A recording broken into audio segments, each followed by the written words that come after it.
అలాగే వాళ్ళు చేసిన అప్పుల వల్ల వాళ్ళ నిర్లక్ష్య అసమర్థ పాలన వల్ల ఆర్థిక విధ్వంసం వల్ల రాష్ట్ర అభివృద్ధి 30 ఏళ్ళు వెనక్కి నెట్టవేయబడి ఇవేదో రుజువుల్లో చేయకుండా విమర్శ కాదు అధ్యక్ష. ఇది మనం శ్వేతపత్రంలో ఉన్న వివరాల ప్రకారం మన జూలై 24 శ్వేతపత్రం ఉన్న వివరాల ప్రకారం వెళ్ళిపోయిన పాలకులు దాదాపు 9,74,000 కోట్ల అప్పులు మన మీద వేసిపోయినారు.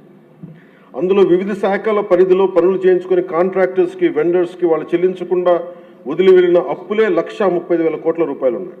అందులో కూటమి ప్రభుత్వం ఏర్పడిన తర్వాత 25,000 కోట్ల రూపాయలు ముఖ్యమంత్రి గారి నాయకత్వంలో అప్పులు తిరిగి చెల్లించగలిగాం అధ్యక్షుడు. నీటిపారుదల, రోడ్లు, భవనాలు, పరిశ్రమల శాఖల వారీగా ప్రాజెక్టుల కోసం మరో 37,000 కోట్లు విడుదల చేయడం జరిగింది. కూటమి ప్రభుత్వం ఏర్పడిన తర్వాత వాళ్ళు మిగిల్చిన అప్పులను క్లియర్ చేస్తూ అదనంగా సెంట్రల్లీ స్పాన్సర్డ్ స్కీమ్స్కి 25-26 ఆర్థిక సంవత్సరంలో 18,700 కోట్లని విడుదల చేయడం జరిగింది.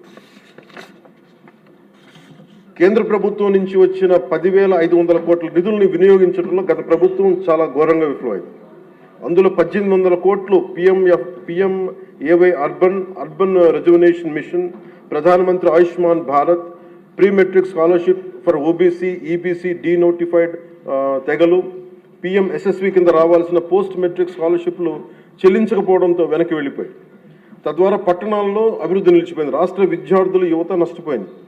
సెంట్రల్లీ స్పాన్సర్డ్ స్కీమ్స్కి రాష్ట్ర మ్యాచింగ్ గత ప్రభుత్వం ఇవ్వకపోవడం వల్ల 8,700 కోట్ల రూపాయలు నిరుపయోగం అయిపోయాయి. తద్వారా కేంద్ర ప్రాయోజిత పథకాల అమలు ఆగిపోయింది. ఇట్లా గత ప్రభుత్వం పూర్తి చేయకుండా వదిలేసి వెళ్ళిన పులివెందులు కానీ, డోన్, ఉద్దానం ప్రాజెక్టులకి తిరిగి మన ప్రభుత్వం వచ్చి 400 కోట్ల రూపాయలు కేటాయించి మళ్ళీ విలేజ్ స్కీమ్ ప్రాజెక్టులను ఈ వేసవిలోని ప్రజలకి అందుబాటులో తీసుకురాబోతున్నాం. మరో 7,910 కోట్ల రూపాయలతో 5 జిల్లాల పరిధిలో మెగా వాటర్ గ్రిడ్ ప్రాజెక్ట్స్ని ప్రారంభించాం. 2027 చివరి నాటికి మొత్తం ప్రాజెక్టులు పూర్తి చేయబోతున్నాం అధ్యక్ష. కూటమి ప్రభుత్వంలో అధికారంలోకి వచ్చిన తర్వాత జల్ జీవన్ మిషన్కి చాలా బలమైన పునరుత్తేజం తెచ్చాం.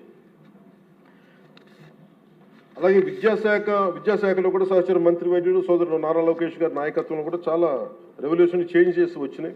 తల్లికి వందనం, మెగా పేరెంట్స్ టీచర్ మీటింగ్ వంటి ఈ వినూత్న కార్యక్రమాలను అమలు చేయడం, మెగా DSC ద్వారా 16,000 మందికి ఉపాధ్యాయ నియామకాలు చేపట్టడం, ఇవన్నీ వారికి మనస్ఫూర్తిగా అభినందనలు తెలియజేస్తాను.